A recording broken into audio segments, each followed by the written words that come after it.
Звенящие кедры России. Я решил вернуться в квартиру. Москву уже ласкала весна. На кухне осталось полбутылки подсолнечного масла и сахар. Необходимо было пополнить запасы продуктов, и я решил продать свою зимнюю шапку из норки. Шапка настоящая, не формовка, стоит дорого. Конечно, сейчас уже не сезон, но сколько-нибудь за нее получить смогу, думал я, направляясь к одному из многочисленных московских рынков. Я подходил то к продавцам фруктами, то к торговцам вещами. Они смотрели на шапку, но покупать не спешили. Я уже решил сбавить цену. Но тут ко мне подошли двое мужчин. Они повертели шапку в руках, потрогали мех. «Надо бы померить. Ты, зеркальце, попроси у кого-нибудь», — сказал один из них своему товарищу и предложил мне отойти в сторону. Мы зашли в укромное место в конце ряда прилавков и стали ждать его товарища с зеркальцем. Ждать пришлось недолго. Он тихо подошел сзади, и от удара по затылку у меня в глазах сначала вспыхнули искры, потом все стало мутнеть. Оперевшись о забор, я все же не упал, но когда пришел в себя, моих покупателей уже не было. И шапки тоже не стало. Лишь две женщины участливо охали. «С вами все в порядке? Ну и сволочи! Вы посидите, вот ящик». Я немножко постоял у забора и медленно пошел с рынка. Моросил весенний дождик. Пытаясь перейти дорогу, я остановился на обочине тротуара, чтобы осмотреться. Голова болезненно шумела. Я зазевался, и пронесшаяся близко от меня машина грязными брызгами из лужи обильно облила мои брюки и полы куртки. Пока я соображал, не двигаясь с места, что делать дальше, колеса грузовика добавили брызг из той же лужи, долетевших до моего лица. Я отошел от обочины дороги и укрылся от дождика под козырьком коммерческого киоска, пытаясь определить свои дальнейшие действия. В метро, конечно, в таком виде не пустят. 3 остановки до квартиры, где я живу, пройти можно, но и на улице в таком виде может милиция забрать, приняв за пьяницу, бомжа или просто подозрительную личность. Отдувайся потом, оправдывайся, пока будут выяснять, да и что я им скажу, кто я теперь. И тут я увидел этого человека. Медленно ступая, он нес сразу 2 ящика с пустыми бутылками и был похож на бомжа или алкаша, которые часто вертятся рядом с коммерческими киосками со спиртным в разлив. Наши взгляды встретились, и он остановился, поставил свои ящики на асфальт, заговорил со мной. «Что стоишь? Высматриваешь? Это моя территория. Марш отсюда!» Спокойно, но властно сказал он мне. Не желая, да и не имея сил с ним спорить или пререкаться, я ответил: «Не нужна мне твоя территория. Сейчас приду в себя и уйду». Но он продолжил разговор. «Куда уйдешь? Не твое дело куда. Уйду и все. А дойдешь?» «Дойду, если не помешают. Отстань. В таком виде не стоять, не идти тебе долго не придется». Тебе-то какое дело? Бомжуешь? Что? Начинающий, значит. Ладно, отдохни пока здесь. Он поднял свои ящики и ушел. Вернулся со свертком и снова заговорил со мной. Следуй за мной. Куда это? Погостишь. Часа 3 или до утра. Обсохнешь, потом своим путем и последуешь.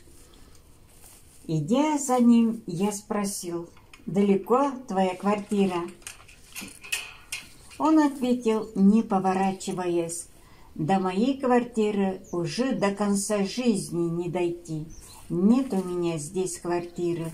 Есть место моей дислокации. Мы подошли к двери, ведущей в подвал многоэтажного дома. Он приказал мне постоять в сторонке, огляделся, дождался, пока никого из жильцов не было поблизости, и чем-то похожим на ключ открыл замок. В подвале было теплее, чем на улице. Его обогревали специально оголенные, наверное, бомжами от теплоизоляции трубы, по которым подавалась горячая вода. В одном углу валялось какое-то тряпье. На него падал тусклый свет, проникающий через запыленное стекло подвального окна, но мы прошли в дальний пустой угол. Он достал из своего свертка бутылку с водой, открыл пробку и, набрав в рот воды, разбрызгал ее вокруг, словно из пульверизатора. Пояснил, это чтоб пыль не поднималась. Потом он чуть отодвинул в сторону стоящую в углу доску. Из образовавшейся между стеной дома и перегородкой щели вытащил 2 листа фанеры, закрытых большим куском целлофана, потом еще несколько кусков картона, тоже закрытых целлофаном. Устроил из них на полу 2 импровизированные лежанки. Взял из угла консервную банку, зажег поставленную в нее свечку. Не до конца отрезанная крышка банки была чистой, слегка согнутой в полусферу и служила отражателем. Этот нехитрый прибор осветил края фанеры и полуметровое пространство между ними, на которые, расстелив газету, он стал выкладывать из пакета кусок сыра, хлеб, 2 пакета кефира. Аккуратно, разрезая сыр, проговорил: «Что стоишь? Присаживайся. Куртку сними, на трубу повесь. Когда высохнет, почистишь. У меня щетка есть. Брюки пусть на тебе сохнут. Старайся поменьше мять их». Еще он достал 2 100-граммовых запечатанных стаканчика с водкой, и мы сели ужинать. Кругом грязь подвальная, а уголок, им оборудованный, получился каким-то чистеньким и уютным. Когда щекались, он представился: «Называй меня Иваном, здесь без отчеств все». Его действия с импровизированными лежанками, аккуратно разложенной на газетке пищей, несмотря на грязный пол подвала, создавали атмосферу чистоты и уюта в его подвальном уголке. «А чего-нибудь помягче подстелить у тебя нет?» — спросил я после ужина. «Нельзя тряпье здесь всякое держать. Грязь от него будет, запах потом. Вон в том углу соседи, 2 их, иногда приходят. Развели со своим тряпьем. гадюшник. Разговаривая с ним, отвечая на его вопросы, сам того не заметив, я рассказал ему про встречу с Анастасией, о ее образе жизни и способностях, о лучике ее, мечтах и устремлениях. Он был первым человеком, кому я рассказал об Анастасии, и сам не понимаю, почему я рассказывал ему о странностях Анастасии, о ее мечте и о том, как дал слово помочь ей. Сообщество предпринимателей с чистыми помыслами организовывать пытался, да ошибся. Надо было сначала книжку написать. Теперь буду писать, пытаться издавать. Анастасия говорила, что сначала нужна книжка. Ты что же, уверен, что написать сможешь, а потом еще и издать, не имея средств? Уверен или не уверен, не знаю, но действовать буду в этом направлении. Значит, цель существует, и ты будешь идти к ней? Буду идти. И уверен, что дойдешь. Я буду идти. Да, книжку. Надо художника хорошего, чтобы оформил обложку. От души, чтобы оформил. Смыслу соответствуя цели. А где тебе художника найти без денег? Придется без художника, без оформления. Нужно делать как следует и с оформлением, и по смыслу как следует. Мне бумагу, кисти да краски хорошие, помог бы тебе, только дорого сейчас это стоит. Ты что же, художник? Профессионал? Офицер я. Рисовать еще с детства любил. В кружки ходил разные. Потом, когда время выкраивал, писал картины, дарил друзьям. А офицером зачем тогда стал, если рисовать все время хотел? Прадед был офицером, дед тоже, отец. Отца я любил и уважал, знал, чувствовал, каким он хочет видеть меня. Таким и постарался стать. Дослужился до полковника. Каких войск? В основном в КГБ служил, оттуда и уволился. По сокращению или выгнали. Сам рапорт подал, не выдержал. Чего? Песня, знаешь, есть такая, слова там. Офицеры, офицеры, ваше сердце под прицелом. На тебя покушаться стали, на твою жизнь стреляли в тебя, мстили за что-то. В офицеров часто стреляют. Во все времена шли офицеры навстречу с пулями. На защиту тех шли, кто за ними, шли, не подозревая, что их сердца под прицелом, и выстрел смертельный будет произведен с тыла, с точностью разрывной и прямо в сердце. Как это? Помнишь времена доперестроечные, праздники, 1 мая, 7 ноября, огромные колонны людей, кричащих «Ура! Слава! Да здравствует!»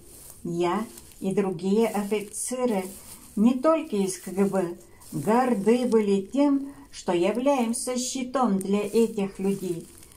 Оберегаем их. В этом заключался смысл жизни большинства офицеров. Потом перестройка, гласность, другие возгласы стали раздаваться. И оказывается, сволочи мы, офицеры КГБ, палачей, не тех и не то защищали.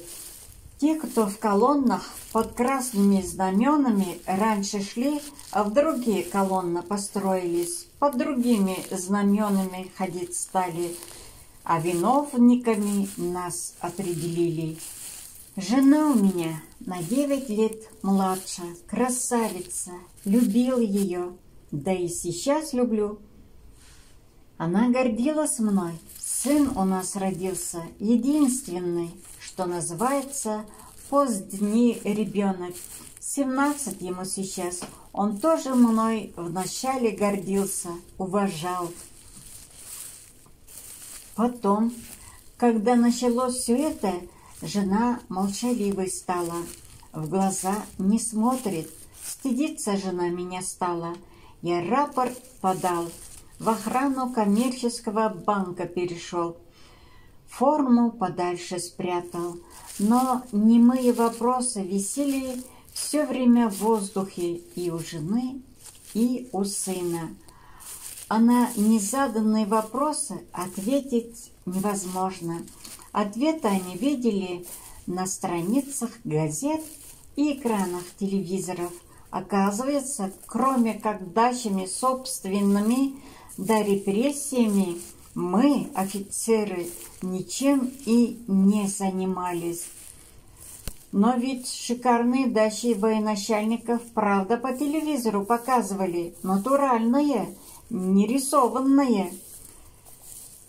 Да, показывали натуральные, не нарисованные дачи. Только дачи эти курятникам жалким покажутся по сравнению с тем, что теперь имеют многие из кричавших обвинения в адрес владельцев этих дач.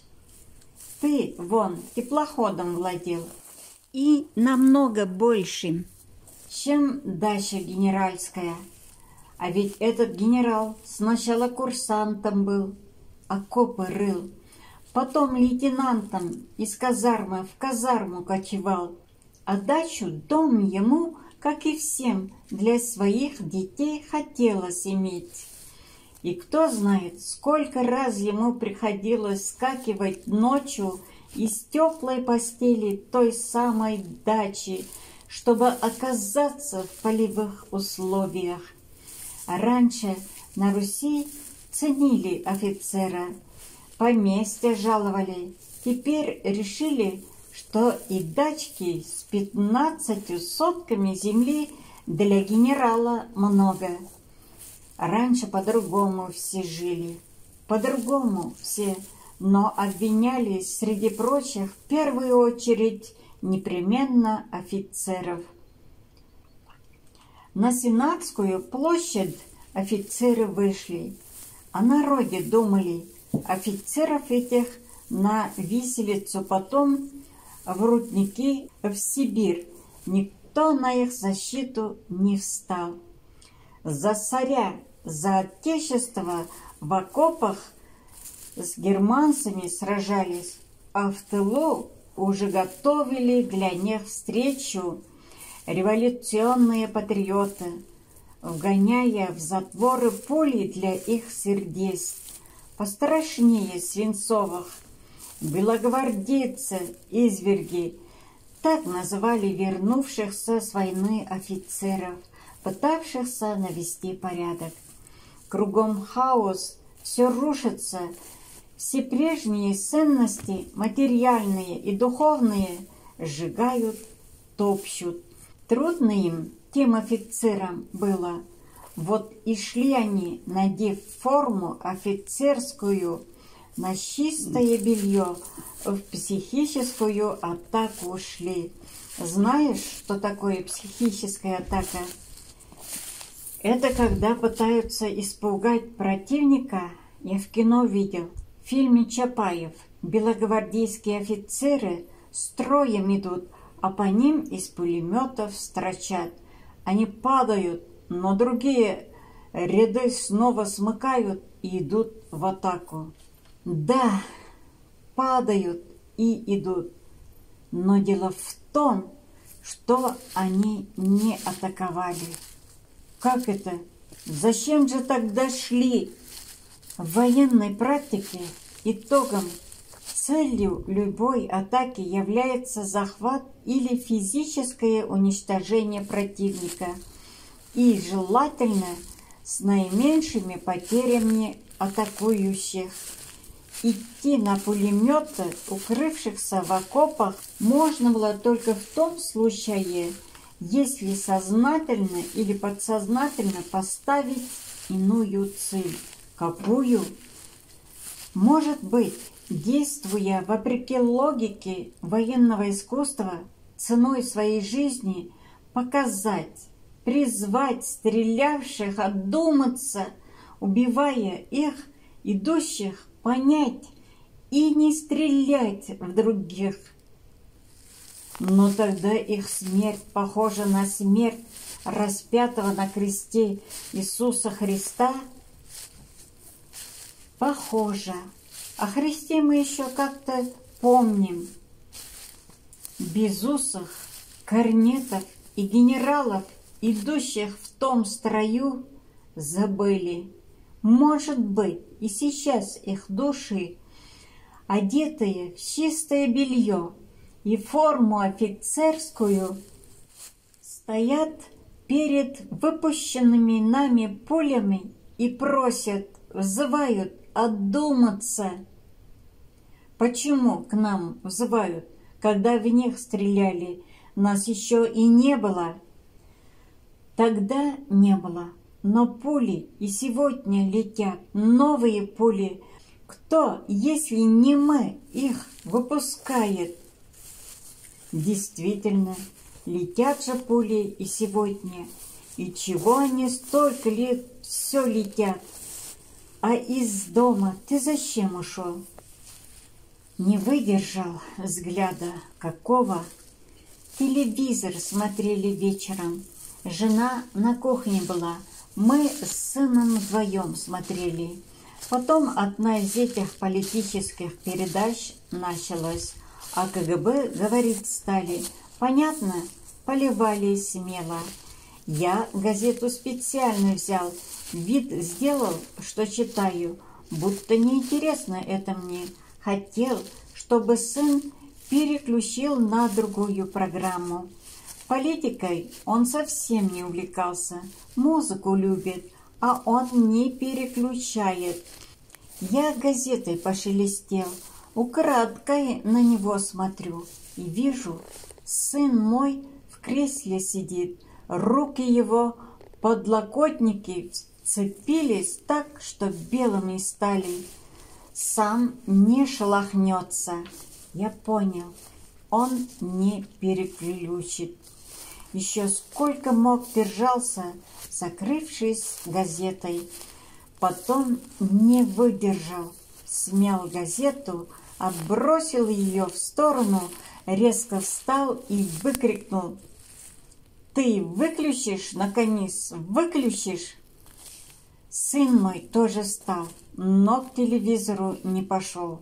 Стоит мой сын напротив меня, смотрит мне в глаза и молчит, а по телевизору продолжают. А мой сын смотрит на меня.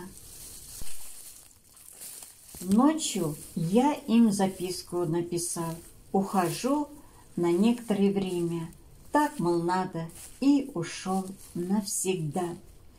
Почему навсегда? Потому мы долго молчали.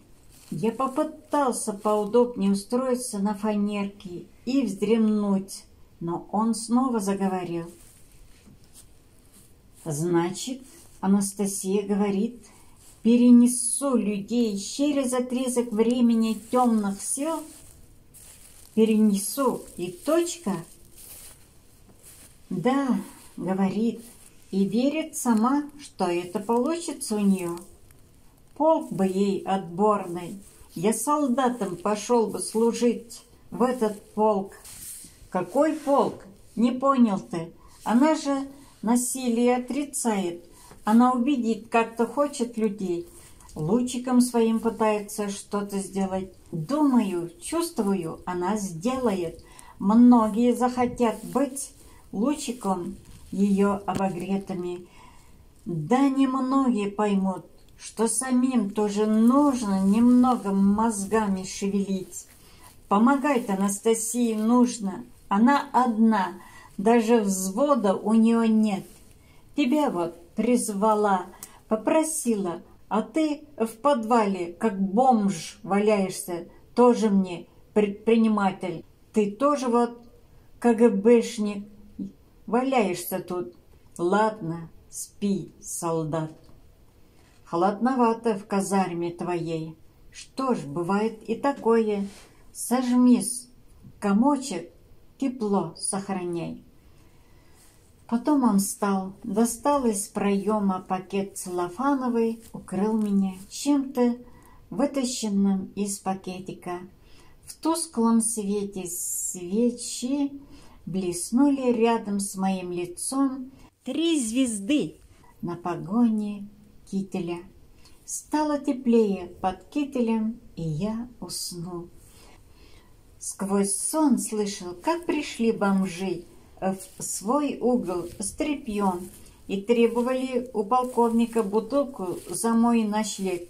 Он обещал им днем расплатиться, но они настаивали, чтобы он немедленно расплачивался, угрожали. Полковник перенес свою фанеру-лежанку, положив ее между мной и пришедшими бомжами, заявил: «Троните только через мой труп», и лег на свою фанерку, заслонив меня от бомжей. Потом все стихло, мне стало тепло и спокойно. Проснулся я, когда полковник стал трясти меня за плечо. «Вставай, пойдем, выбираться надо». За тусклым подвальным окном едва начинался рассвет. Я сел на фанерку, сильно болела голова и трудно дышалось. Рано еще, не рассвело даже. Еще немного, и будет поздно. Они вату подожгли с порошком. Старый фокус. Еще немного, и одуреем от удушья. Он подошел к окну и какой-то железкой стал выковыривать раму. Дверь бомжи заперли снаружи. Вытащив раму, он разбил стекло и полез по ней в оконный проем. Подвальное окно входило в бетонное углубление, закрытое решеткой. Он стал возиться с решеткой, пытаясь ее вытащить из крепления, но что-то не получалось у него. Я стоял, прислонившись к стене, голова кружилась. Полковник, высунувшись в оконный проем, скомандовал: «Присядь на корточки, внизу дыма меньше, старайся не шевелиться, меньше воздуха вдыхай». Он выдавил решетку, упершись в нее своими плечами, сдвинул ее и помог выбраться мне. Мы сидели на бетонной отмостке у подвального окна, молча дышали предрассветным воздухом просыпающейся Москвы. Головокружение постепенно проходило, становилось холодно. Каждый молча думал о своем. Потом я сказал: «Соседи твои не очень-то дружелюбные, они что ли тут главные?» «Здесь каждый сам себе главный, у них промысел такой. Новичка приведут, за постой с него плату взимают. Если отказывается платить, подсыпают чего-нибудь ему в стакан или обдымят во сне. Как нас пытались, потом себе что захотят возьмут, если есть чего брать». «А ты, значит, КГБшник, смотришь на все это равнодушно? Двинул бы им хорошенько за такие дела. Или ты только в кабинетах, как чиновник, с бумагами сидел? Все время приемов не знаешь?» кабинетах сидеть приходилось, и не в кабинетах бывать приходилось. Приемы знать — это одно, применять их совсем другое. Одно дело — противник, враг, другое — человек, а я могу не рассчитать, излишнее получится. Это они-то человеки, пока ты так рассуждаешь, они людей гробят, на убийство готовы. Готовы и на убийство, но физическими приемами этого не остановить. Философствуешь, а мы чуть не погибли, еле выкарабкались, а другие могут не выкарабкаться. Другие могут и не выкарабкаться. Ну вот видишь, так чего же философствуешь, а не действуешь? Не могу я людей бить, говорю же, могу не рассчитать. Давай, двигай к своему месту дислокации. Рассвело уже. Я встал, пожал ему руку и пошел. Через несколько шагов он окликнул меня. «Погоди, вернись на минутку». Я подошел к сидящему на бетонной отмостке полковнику-бомжу. Он сидел, опустив голову, и молчал. «Зачем звал?» – спросил я. Через паузу он заговорил. «Значит, ты думаешь, что сможешь дойти?» «Думаю, смогу. Тут недалеко. 3 остановки всего. Дойду». «Я имею в виду, к цели дойти сможешь? Уверен? Книгу написать, издать ее?» «Я буду действовать. Сначала попробую писать».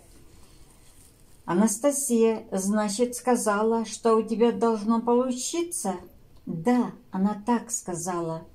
«Так что ж ты сразу этим не занялся?» Другой считал более важным. «Значит, приказы в точности выполнять не можешь?» Анастасия не приказывала, она просила. Она, значит, и тактику, и стратегию сама разработала, а ты по-своему, значит, решил и только усложнил все. Так получилось. Надо внимательнее к приказам относиться. На вот, возьми. Он протянул мне что-то завернутое, маленький целлофановый пакетик. Я развернул его и увидел сквозь целлофан золотое обручальное колечко и серебряный крестик на цепочке. «Перекупщики за полцены у тебя это купят. Ты и отдай им за полцены. Может, поможет продержаться. Жить негде будет. Приходи сюда. Разберусь я с ними». «Ты что, не возьму я этого?» «Не рассуждай. Тебе пора. Иди. Ну же, вперед. Говорю тебе, не возьму». Я попытался вернуть ему колечко и крестик, но наткнулся на властный и в то же время умоляющий взгляд. «Кругом вперед, шагом марш!» произнес сдавленным, нетерпящим возрождения шепотом и через паузу уже вслед мне просяще: «Только дойди». Придя на квартиру, я хотел лечь спать, даже прилег. Да бомж-полковник никак из головы не выходил. Оделся я в чистое и пошел к нему. Думал по дороге, может, согласится он со мной пожить. Приспособленный он ко всему, практичный и аккуратный, к тому же художник. Может быть, картинку для обложки книжки нарисует, да и на оплату квартиры вместе с ним легче будет подработать. За следующий месяц платить уже нечем. При подходе к подвальному окну, из которого мы выбирались на рассвете, я увидел группу людей, жильцов дома, милицейскую машину и скорую помощь. Полковник-бомж лежал на земле с закрытыми глазами и улыбкой на лице. Он был испачкан мокрой землей. Мертвая рука сжимала кусок красного кирпича. У стены стоял сломанный деревянный ящик. Судмедэксперт записывал что-то в блокнот, стоя у трупа другого человека, в мятой, затасканной одежде и с искаженным лицом. В небольшой толпе, наверное, из жильцов дома, все тараторила возбужденная женщина. Я собачку выгуливала. Он, тот, что улыбается, на ящике стоял к стене лицом. Они, трое бомжи, по виду двое мужчин и женщина с ними, сзади к нему подошли. Мужчина ящик как дернет, он и рухнул с ящика на землю. Они его ногами бить стали, ругаться. Я закричала на них. Бить они перестали. Этот, улыбающийся, встал. Тяжело он вставал и говорит им, чтобы уходили, и больше на глаза ему никогда не попадались. Они снова ругаться стали, на него пошли. Когда подошли, он резко, так прямо и не размахиваясь, ладонью, ребром ладони по горлу тому, кто ящик выдергивал, ударил. И не размахивался вроде, а как ударил, то тот и скрючился, задыхаться стал. Я закричала снова, двое сразу побежали. Сначала женщина, потом мужчина за ней. Улыбающийся этот за сердце держится. Ему бы присесть или прилечь тут же. Раз сердце прихватило, а он снова к ящику своему подошел. Медленно так подошел, к стеночке его подвинул. Сам за стену держится и лезет на ящик. Встал на него. Да совсем плохо ему видно стало. Вниз оседать начал. Оседает и все чертит кирпичом красным по стене. Так до земли дочертил. Лег лицом кверху у стеночки. Я подбежала, смотрю, а он не дышит. Не дышит, а улыбается. «Зачем он на ящик полез?» – спросил я у женщины.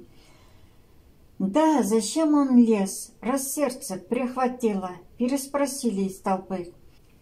«Так он же рисовать все хотел, и когда эти трое бомжей к нему сзади подкрались, рисовал он, потому, наверное, и не заметил их.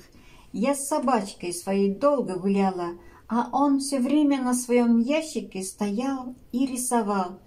Ни разу не повернулся от своего рисунка. Вот же рисунок, повыше, показала женщина рукой на кирпичную стену дома. На серой стене дома красным кирпичом был нарисован круг солнышка. В середине его кедровая веточка, а по краям круга солнышко, по кругу буквы какие-то неровные. Я подошел поближе к стене, прочитал. Звенящие кедры России.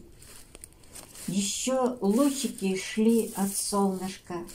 Их было только 3. Больше бомж-полковник не успел нарисовать. 2 коротких лучика, третий тянулся, искривляясь и затухая до самого основания стены к земле, где лежал, улыбаясь, мертвый бомж-полковник. Я смотрел на его запачканное землей улыбающееся лицо и думал, может быть, успела Анастасия в последние мгновения его жизни прикоснуться к нему своим лучиком, обогреть, хоть немножко обогреть душу этого человека и унести ее в светлую бесконечность. Я смотрел, как грузили в машину тела погибших. Моего полковника бросили небрежно. Его голова ударилась о дно кузова. Я не выдержал, сорвал с себя куртку, подбежал к машине, стал требовать, чтобы подложили под голову ему куртку. Один санитар выругался на меня, но второй молча взял куртку и положил под сидеющую голову полковника. Машины ушли. Стало пусто, словно и не произошло ничего. Я стоял и смотрел на освещаемый утренним солнцем рисунок и надпись. Мысли смешались. Хоть что-то я должен сделать для него, для этого КГБшника, погибшего здесь офицера России. Ну что? Потом решил, я помещу твой рисунок, офицер, на обложку своей книжки. Я обязательно напишу ее, хоть пока еще не умею писать. Все равно напишу, и не одну. И на всех буду помещать твой рисунок, как эмблему. И обращусь в книжке ко всем россиянам. Россияне, не стреляйте в сердца своих офицеров невидимыми разрывными пулями, пулями жестокости и бездушия. Не стреляйте с тыла ни в белых, ни в красных, синих или зеленых своих солдат, прапорщиков и генералов. Пули, которые в них выпускаются с тыла, страшнее свинцовых. Не стреляйте в своих офицеров, россияне! Писал я быстро. Время от времени приходили Антон, Артем и Леша. Студенты, программисты, что-то приносили поесть. Они еще не знали про Анастасию. Но я им объяснил, что решить вопрос по организации сообщества можно с помощью книги, которую я должен написать. И они взялись набирать текст книги на компьютерах. В основном эту работу делал Леша Новичков. Он приходил раз в 3 дня, приносил отпечатанный текст и забирал рукопись с новой главой. Так длилось 2 месяца. Однажды Леша принес последнюю отпечатанную главу первой книги. Дискету с полным набором текста, 2 бутылки пива, сардельки, еще что-то из еды и немного денег. На кухонный стол все это выложил. Я удивленно спросил у него: «Это откуда же у тебя, Леша, богатство такое?» Жил он вдвоем с мамой. В средствах весьма ограничен. На метро и бутерброды не всегда хватало. «Сессия у нас идет, Владимир Николаевич», — ответил Алексей. «Я некоторым студентам чертежи делаю, программы разные. Тем, кто сам ленится или не может. Вот оплату получил. А сам-то сессию сдаешь?» «Сдаю. Еще один экзамен у меня остался. А через 2 дня меня на сборы военные на месяц заберут в Кинешму. Хорошо, что вы Анастасию успели написать.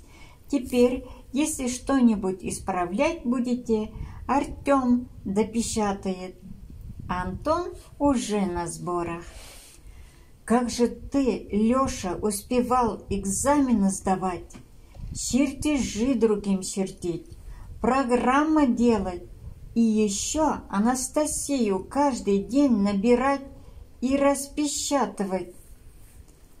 Леша молчал. Я повернулся к кухонному столу, чтобы поставить на стол сварившиеся сардельки. Леша, положив руки и голову на лежавшие на столе отпечатанные листки с текстом рукописи об Анастасии, крепко спал. Благодарю вас за то, что читали сегодня перед сном. Чудесного отдыха и благостных снов. Ты мой родной, Ламсин. Ты мой родной. Ох, сказочно, но красивых, пусть веселых, радостных, сбывающихся снов тебе он. И мечты красивые перед сном. И они сбудутся в реальность. Ох, радость, счастье, любовь, сын мой. И всем людям пусть так будет, укрываю с любовью, мягким одеялом. И всех укрываю, и всю землю с любовью вот так. Баю-бай. Укрываю. На жизнь созидательную. Благодарю всех за все. Доброе утро, родная. Доброе утро, родная. Сегодня Пушок подсказала, что мы будем зеленый напиток из растения пырей. Берем вот таких сочных пырей. Пушок любит которых. И, конечно, берем перец. Лемонграсс возьмем. И огурчик возьмем. Вот состав для утреннего напитка. Огурчик только что из грядки. Трава лемонграсс. Перец. Гвоздички. И трава пыри. А сейчас блендерщик нам сделает напиток вместе с водой.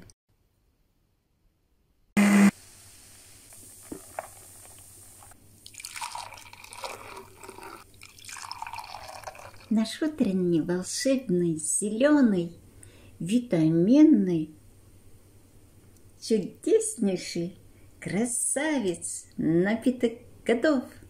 И я сюда добавляю свою любовь, любвеобильный напиток. Вот так пусть наполняют жизнью наши тела и душу питая. Благодарю.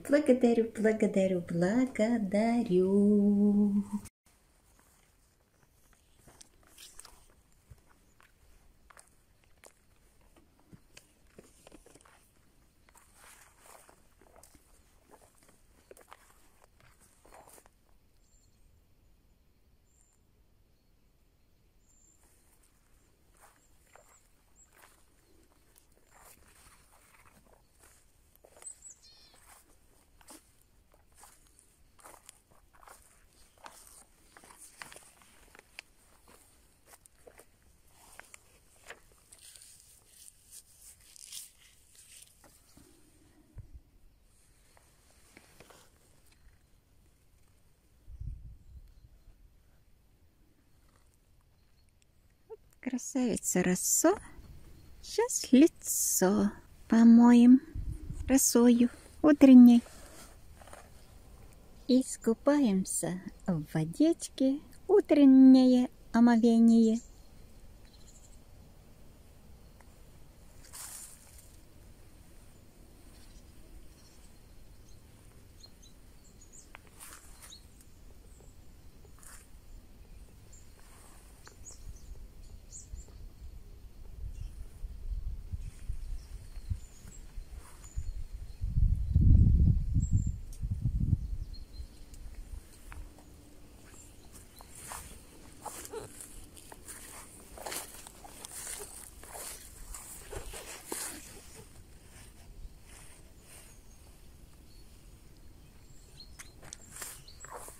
и вместе с природой песенку споем. Россия!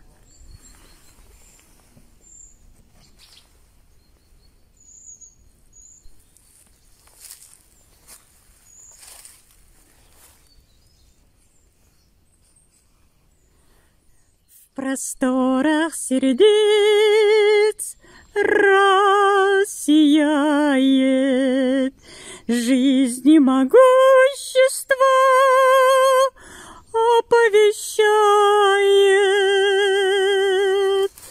Люди земли в любви порыве среду обитания совершенствуют.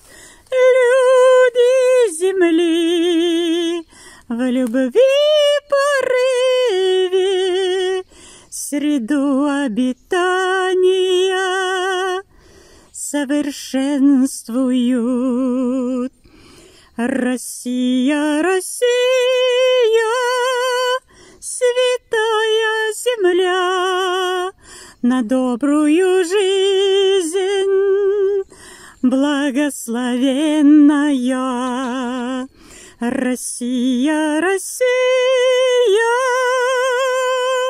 едина с тобою я, ведь ты дом родной, матушка моя. Россия, Россия, живи, процветай, желаю тебе я мир и покой. Россия, Россия, живи, процветай, желаю тебе я мир и покой.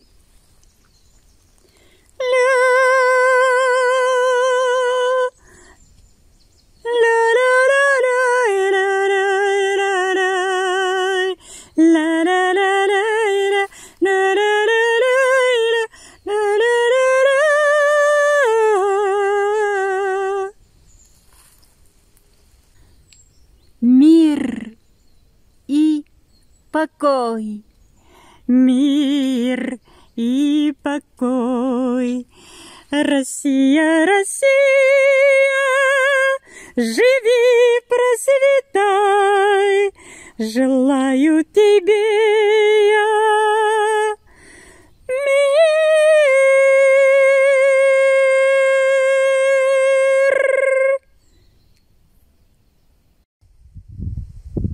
Родина, мы любим тебя. Очень, очень, очень любим. Любим, любим, любим. А у нас клюква цветет.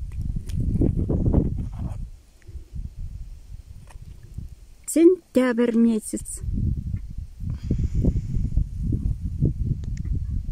Красота.